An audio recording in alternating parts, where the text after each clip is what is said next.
Good day po sa inyong lahat. Ito nga pala yung magigiting ko na estudyante ng electronics. Kami po ay gumawa ng power supply at matagumpay po nila na nagawa yung kanilang power supply.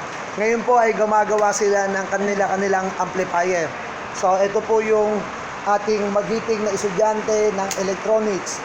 So tinotroubleshoot niya yung PCB board niya at nilalagay niya na sa kanyang casing. Ang kanyang casing na ginamit ay fiberglass. Ayan. Ito namang isa ay nagto-troubleshoot ng power supply.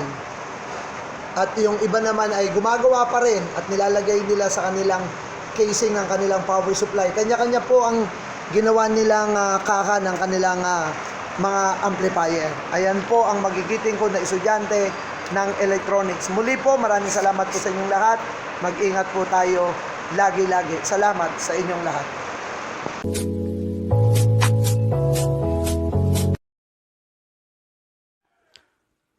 Like, share, comment, and subscribe to my channel. Pakipindot na rin po ang notification bell para lagi kayo updated. Thanks for watching!